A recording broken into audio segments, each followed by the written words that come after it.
You're listening to an Airwave Media Podcast. What does Sputnik have to do with student loans? How did a set of trembling hands end the Soviet Union? How did inflation kill moon bases? And how did a former president decide to run for a second non-consecutive term? These are among the topics we deal with on the My History Can Beat Up Your Politics podcast. We tell stories of history that relate to today's news events. Give a listen. My History Can Beat Up Your Politics, wherever you get podcasts.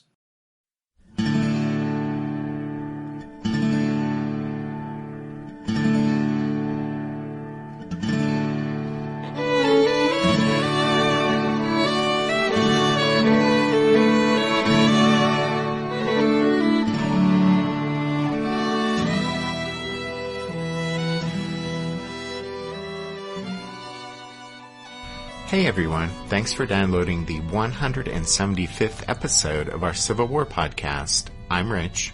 And I'm Tracy. Hello y'all. Welcome to the podcast. With this episode, we're going to pick right back up where we left off last time, with Stonewall Jackson's wide flanking march around John Pope's army, aiming for the big Union supply depot at Manassas Junction on the Orange and Alexandria Railroad. Yep. And the continuing stalemate along the Rappahannock River clearly favored Pope, since his numbers would only increase as units from the Army of the Potomac arrived on the scene. In fact, the 1st McClellan's troops, Samuel Heintzelman's 3rd Corps, and Fitzjohn Porter's 5th Corps had at last begun to arrive within supporting distance of Pope's army. And so Robert E. Lee knew if he was going to hit Pope and hurt him, he must somehow find a way to pry Pope away from the Rappahannock before the bulk of the Army of the Potomac made its appearance. In order to break the stalemate along the Rappahannock, Robert E. Lee decided to send Jackson on a daring sweep around Pope's right flank. Lee was gambling that Pope would react to this unexpected move by retreating northward.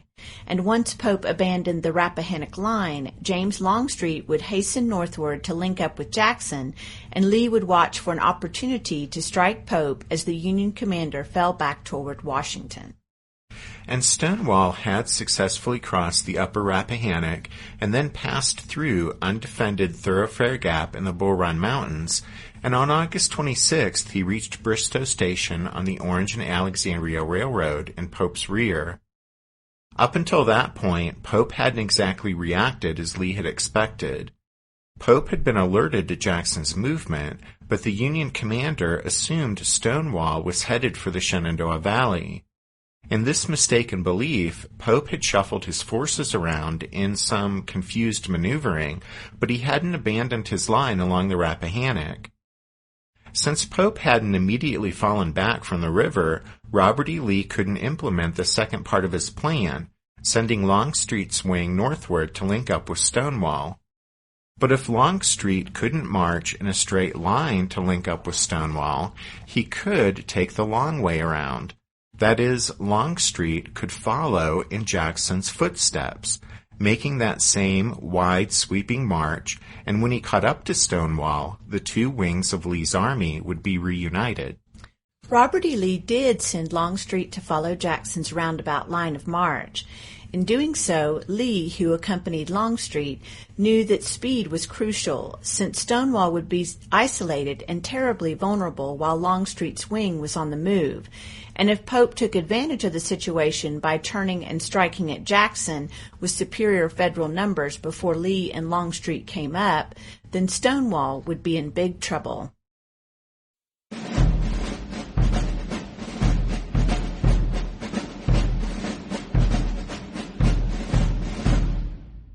When last we left Stonewall, he was loose in Pope's rear at Bristow Station on the Orange and Alexandria Railroad, and it was the evening of August 26, 1862. The wreckage of two trains made the tracks at Bristow impassable, but other trains had escaped the rebels and would no doubt be spreading the alarm up and down the line, so Stonewall needed to act quickly if he was going to seize the huge Union supply depot at Manassas Junction. That place was only 4 or 5 miles up the tracks from Bristow Station, but Stonewall's men were exhausted after marching over 50 miles in just 2 days. While Jackson was pondering the situation, Brigadier General Isaac Trimble rode up and volunteered to take Manassas with his two favorite regiments, the 21st Georgia and 21st North Carolina. Trimble set out at about 9 p.m., but since his twin 21st combined had only around 500 men, Stonewall soon thought better of the situation and sent Jeb Stuart out with some of his cavalry to reinforce Trimble and, quote, take command of the expedition. The Federal commander at Manassas Junction was Captain Samuel Craig of the 105th Pennsylvania. He had in his charge only 115 men of his own regiment, plus 8 guns of the 11th New York Artillery and some totally green troopers from the 12th Pennsylvania Cavalry. Craig wasn't particularly concerned when an excited engineer on a train that had just run through Bristow Station said there were some rebel troops at that place. The captain assumed it was Confederate guerrillas, since they had been active in the area lately, or an enemy cavalry raid. But he nevertheless decided to roust out 80 infantrymen and a few artillery pieces and post them to guard the road in that direction. Craig then went back to bed. Jeb Stuart's horsemen reached the Federal picket line ahead of Trimble's marching infantry and sent the Yankees flying back toward Manassas Junction. Stuart decided not to press on at once, though, since he was concerned that now the entire enemy garrison would be alerted. This proved to be a wise decision. Captain Craig, who had been awakened by the disturbance, began to form up his men, but when no rebels followed on the heels of the panicked pickets, he assumed it was a false alarm and ordered his men to stand down. Then he went back to bed again. Just after Craig went back to bed, Trimble's infantry came boiling out of the darkness. The startled Yankees were routed in less than 5 minutes after firing just a few shots. Trimble's men captured over 300 prisoners and 6 guns at a cost of 2 Confederates killed and 2 wounded. The capture of Manassas Junction also yielded a veritable treasure trove of foodstuffs and supplies and equipment beyond the rebel soldiers' wildest dreams. Well over 100 boxcars were lined up on over a mile of tracks and sidings. All were loaded with goods. And numerous warehouses were filled with everything from flour and shoes and ammunition to the luxurious delights like cigars and lobster and cakes that were sold by the settlers. We're not sure we've talked about settlers before, but they were civilian merchants who were officially permitted to sell all manner of extracurricular goods, so to speak, to the soldiers. Most of the rank-and-file soldiers, often with justification, considered settlers to be greedy swindlers. The Army slang for a cluster of settlers' shops or wagons was Robbers' Row. Exactly. At any rate, at Manassas, even though it was dark and impossible to survey the entire scene, the Confederate troops at once realized they'd just hit the jackpot. Stuart's cavalrymen immediately began taking whatever they wanted. Trimble's infantry, though, were held back and received orders to guard the captured supply depot until Stonewall arrived and decided what to do with all of it. Jackson's immediate concern was to guard against a Union counterattack. Now that he was squarely between Pope's army and Washington, he didn't know which direction he would be attacked from first, if not from both. At first light on the morning of August 27th, Stonewall advanced A.P. Hill's and William Tolliver's divisions to Manassas Junction, while Dick Ewell's 3 remaining brigades and some cavalry were left at Bristow in order to watch out for Pope.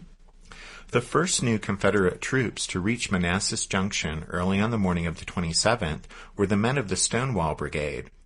These veterans were directed to march through the depot in order to guard against a Union approach from Centerville, but many of them couldn't resist dodging Trimble's thin guard line in order to loot boxcars and warehouses before continuing on their way.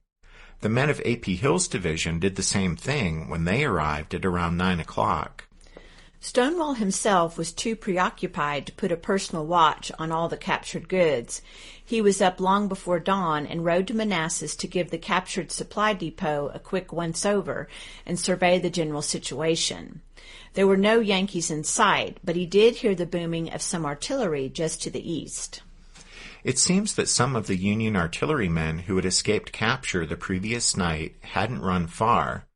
They'd set up their few remaining guns out toward Bull Run, where they had been joined by a big new regiment, the 2nd New York Heavy Artillery, whose men were serving as infantry. The regiment had just arrived in Centerville from Washington, and its commander, Colonel Gustav Wagner, had been alerted to all the commotion at Manassas Junction. He marched across Bull Run at Mitchell's Ford in order to see what was going on. It was there that he linked up with the aforementioned artillery, then headed westwards until he ran into some of Jeb Stuart's cavalry, whereupon both sides opened fire. Stonewall was immediately concerned by this firing and directed A.P. Hill to take his entire division to reinforce Stuart's troopers. Not long afterward, Hill had drawn up 9,000 men and 28 guns to the east of the junction. Colonel Wagner was sufficiently impressed by this spectacle, and he ordered a quick withdrawal back toward Centerville.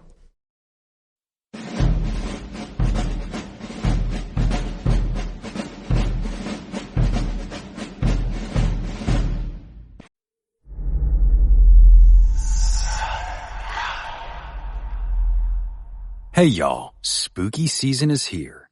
And if you're looking for a show to whet your appetite for a little haunted history, then I'd like to invite you to check out Southern Gothic, a chart-topping history podcast that explores some of the most infamous legends, folklore, ghost stories, and hauntings of the American South.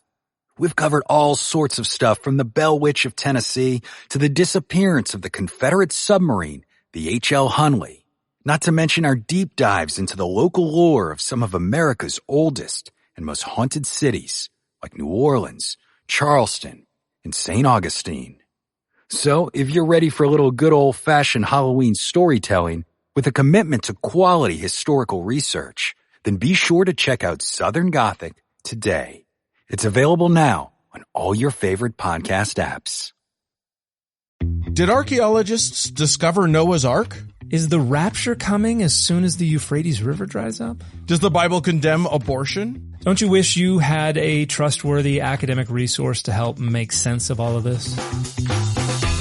Well, I'm Dan Beecher, and he's award-winning Bible scholar and TikTok sensation Dr. Dan McClellan, and we want to invite you to the Data Over Dogma podcast, where our mission is to increase public access to the academic study of the Bible and religion, and also to combat the spread of misinformation about the same.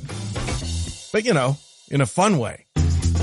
Every week we tackle fascinating topics, we go back to source materials in their original languages, And we interview top scholars in the field. So whether you're a devout believer, or you're just interested in a clear-eyed, deeply informed look at one of the most influential books of all time, we think you're going to love the Data Over Dogma podcast. Wherever you subscribe to awesome shows. At about the same time, a much stronger federal force began moving toward Manassas Junction from the direction of the railroad bridge over Bull Run. Late the previous evening, Colonel Haupt, the Union Railroad chief, proposed to Halleck that a brigade of infantry be sent from Washington to secure the Bull Run Bridge, and from there guard a construction train that would be sent forward to repair whatever damage the rebels had done to the tracks between Bristow and Manassas Junction. Neither Haupt nor Halleck expected whatever Confederates had raided the rail line to hang around very long, though the enemy would probably do quite a bit of damage as long as they were there, so it would be best to simply drive them off with a brigade of Union troops. By midnight, Haupt had located a brigade suitable for the task, Brigadier General George Taylor's New Jersey Brigade from Franklin's Corps. These troops were put on trains by dawn and sent west.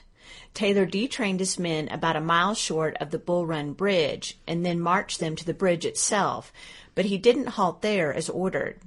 Taylor, like Wagner, had heard about some sort of commotion at Manassas Junction and assumed it was just a rebel raiding party, so he began moving in that direction to drive them off. Taylor left one of his units, the 4th New Jersey, to guard the bridge and await the appearance of 2 Ohio regiments that were supposed to arrive and support him. He led his 1st, 2nd, and 3rd New Jersey regiments forward. Taylor's men were veterans of the Peninsula Campaign, and they formed into line of battle as they approached Manassas Junction. Taylor, though, was totally unaware that he was marching straight toward the line that A.P. Hill had drawn up to meet Wagner's probe a short while earlier. Stonewall Jackson, who had joined Hill, ordered Hill's guns to wait and then open fire when the clueless Yankees were less than 300 yards away. Taylor desperately ordered a charge against this unexpected threat, but then his men were also hit by a storm of musket fire from the Confederate infantry. Stonewall, who realized the Yankees were caught in a hopeless position, actually rode forward with a white flag in order to request the enemy's surrender. His only reply was a Federal bullet that whizzed past his head. Taylor was in no mood to surrender. Instead, he attempted to continue his desperate advance into the teeth of the rebel fire, but then he saw Confederate horsemen moving to cut off his retreat. He then ordered a withdrawal, which was conducted in fairly good order until his men reached the railroad bridge, which created a bottleneck as all the troops tried to push their way across to safety. Then, when a rebel battery came up to shell them, the Union retreat degenerated into a rout.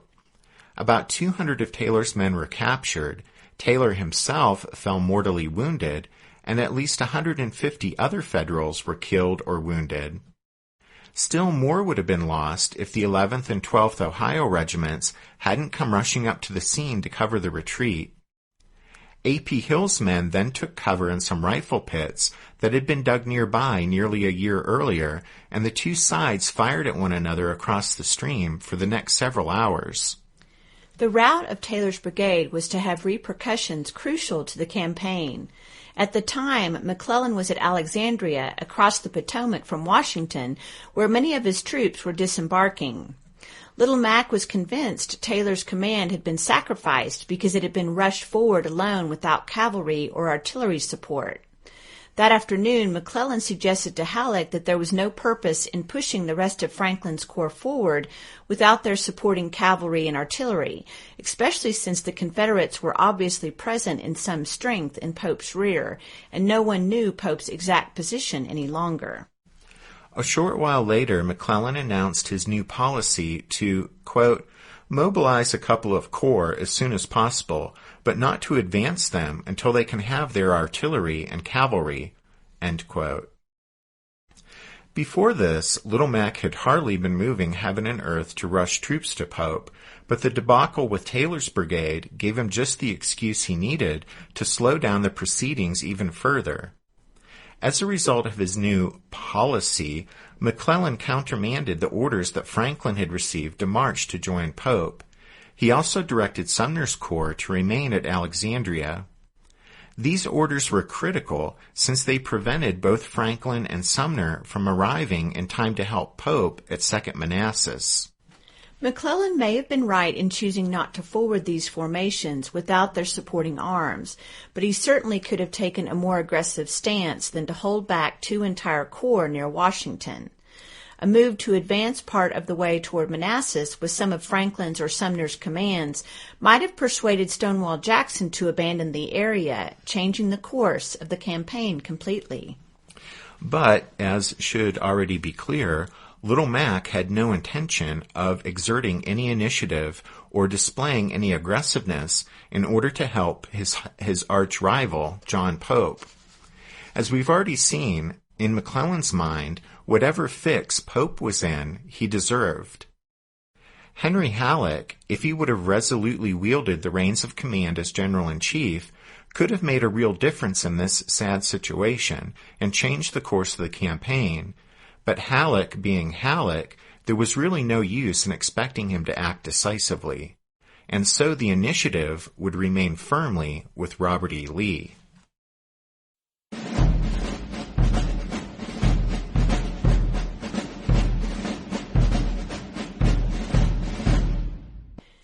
Meanwhile, John Pope had slowly come to the realization that something was greatly amiss in his rear.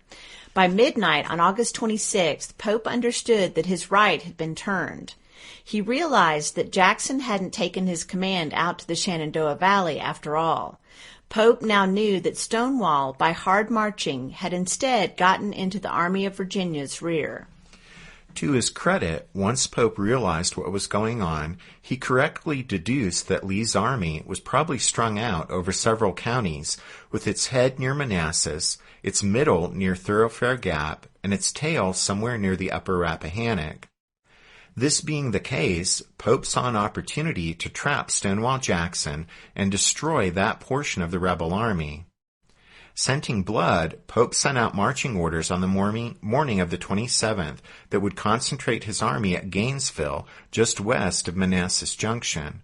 From there, he was confident he'd be able to trap and defeat those Confederates who were east of the Bull Run Mountains, especially if he received help from McClellan's troops as they marched to his aid. It was actually a solid plan, one that threatened to trap Stonewall's force between Pope's command and McClellan's troops, and it was exactly the scenario that Robert E. Lee feared might happen. All Lee could do was continue advancing Longstreet's corps in Stonewall's footsteps so that the two wings of the Confederate Army could be reunited as soon as possible. By far the most hazardous march by any Union troops on the 27th was conducted by Joseph Hooker's division of Heintzelman's Corps. Hooker was to proceed to Bristow Station and investigate the situation there. Hooker decided to send the 72nd New York ahead on a train to reconnoiter. He didn't like the report they sent back. It said, quote, "Enemy in very heavy force. Do not deem it prudent to go on without further orders." End quote. But Hooker was one of the most aggressive commanders ever to lead a division in the Army of the Potomac, and he at once began to push his men up to support the 72nd New York near Kettle Run. Dick Ewell, who Jackson had left in command at Bristow, had been alerted to the Yankees' intentions by the rather unorthodox reconnaissance of the 72nd New York, and in response he formed up his 3 brigades in line of battle across the rail line. By 3 o'clock that afternoon, Hooker had come up and pushed the rebels back past Kettle Run Bridge, which Ewell's men managed to burn before they withdrew. Hooker then continued to press forward, despite the fact his men were exhausted from their 10-mile march in the day's heat, and they were also low on ammunition because they'd never been properly resupplied after leaving the peninsula. In addition, much of the division's artillery and most of the officers' horses hadn't arrived before Hooker marched to join Pope's army. Despite these disadvantages, the sharp fight that developed at Kettle Run was waged on even terms for about an hour. After that, though, Federal superior numbers began to tell, and Ewell was being pressed hard. He began to fear his line of retreat might be cut off. He was facing the same unpleasant prospect of having to fall back without Stonewall Jackson's permission, which is exactly what had caused Dick Garnett to be unjustly relieved after the Battle of Kernstown and put up before a court-martial. To Ewell's relief, orders finally came from Jackson that allowed him to fall back if necessary toward Manassas. Hooker's men had fought hard in the little battle at Kettle Run, losing more than 300 men, including half of the 72nd New York. Ewell's losses amounted to less than 200 men, as he successfully shielded Stonewall's flank from the Yankees. Stonewall himself spent all day on August 27th at or near Manassas Junction. He first directed his force's surgeons to appropriate what ambulances and medical supplies they wanted from the captured Federal stores, and he let his officers and Stuart's cavalry take what horses they needed. During the morning, he also gave orders for much-needed foodstuffs and supplies to be given out to his infantry. Jackson's initial plan was to issue some of the captured goods to his own men and hold the rest for Longstreet's troops if they could come up and join Stonewall before the Yankees forced him to evacuate the junction. By mid-morning, however, the pressure from Wagner's and Taylor's probes, and then later from Hooker's advance at Bristow, had convinced Jackson that he wouldn't be able to hold Manassas until Robert E. Lee could arrive. Instead, he began removing what he could in commissary wagons and then simply gave his eager troops free rein. Hill's and Tolliver's men soon found themselves in heaven. Stonewall's only concern was that they wouldn't get drunk on the vast stores of liquor. To prevent this, he directed that all casks and bottles be broken and emptied onto the ground. Private Worsham of the 21st Virginia described the men's reaction to having access to the mountains of captured foodstuffs and equipment, saying, quote, "Men who were starving a few hours before and did not know when they would get another mouthful were told to help themselves. Well, what do you think they did? Begin to eat? No, they discussed what they should eat and what they should take with them, as orders were issued for us to take 4 days' rations with us. It was hard to decide what to take. Some filled their haversacks with cakes, some with candy, others oranges, lemons, canned goods, etc. I know one who took nothing but French mustard, filled his haversack, and was so greedy that he put one more bottle in his pocket. This was his 4 days' rations, and it turned out to be the best thing taken, because he traded it for meat and bread, and it lasted him until we reached Frederick City. Another Confederate soldier wrote, "To see a starving man eating lobster salad and drinking Rhine wine, barefoot and in tatters, was curious. The whole thing was indescribable."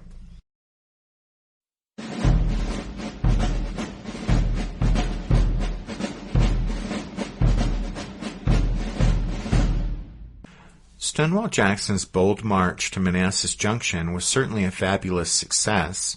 He managed to reach his objective with little trouble and capture the huge enemy supply depot there, in the process forcing Pope to withdraw from his line along the Rappahannock. But by the afternoon of August 27th, the morning's fight against Taylor's brigade and Ewell's clash with Hooker at Kettle Run showed Jackson that the Confederate presence at Manassas was attracting strong enemy forces like a magnet. Longstreet's troops were still too far away to help, so Stonewall had no choice but to pull out of Manassas. Because the Federals were now on the move, Jackson's only secure line of withdrawal was to the north. As his troops marched away late in the day, Stonewall ordered preparations to be made to set on fire all the captured supplies that hadn't yet been carried off. The ensuing blaze was quite a spectacle, and one that was never forgotten by those who witnessed it. Dozens of boxcars were burning, warehouses going up in flames, and blasts from exploding ammunition stores shook the earth. As flames from the burning supply depot at Manassas Junction lit the night sky on August 27th, Stonewall Jackson made his next move, one that would result in the second climactic battle on the already bloodied ground west of the meandering stream called Bull Run. Jackson's plan was simple. He would abandon Manassas Junction and concentrate his 3 divisions on the old battlefield 7 miles away and await the arrival of Lee and Longstreet, who were approaching Thoroughfare Gap. What began as a short march by Stonewall's troops turned out to be a remarkable piece of deception. As they pulled out of Manassas Junction, each of Jackson's divisions took a different route. Only Taliaferro's troops went directly to the old battlefield. Hill's and Ewell's columns took wrong turns and headed off toward Centerville before backtracking to their destination. This traipsing across the countryside, even though it was accidental, succeeded in confusing John Pope as to Stonewall's intentions and perfectly fulfilled Jackson's own maxim, quote, "Always mystify, mislead, and surprise the enemy, if possible." By dawn on August 28th, Taliaferro was the first to reach his objective, and his tired soldiers lay down to snatch what little rest they could on fields still scattered with debris and shallow graves from the Battle of First Manassas a little over a year before. Seeking a spot to conceal his troops, Jackson moved toward Stony Ridge, a wooded crest just north of Groveton and the Warrenton Turnpike on the northwestern edge of the old battlefield.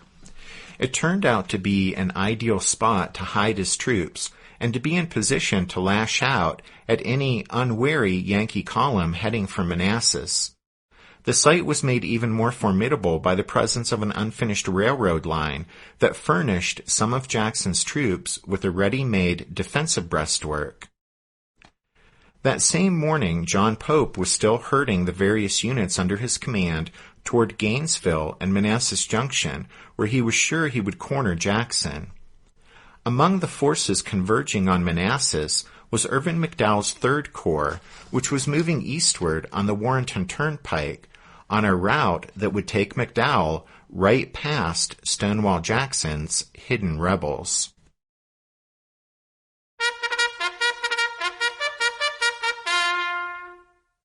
That means it's time for this episode's book recommendation.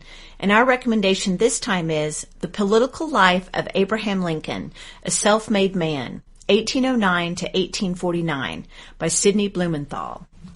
This book obviously doesn't have anything to do with the Battle of Second Manassas, but we received this new biography of Lincoln a while ago from Simon & Schuster and are just now getting around to officially recommending it.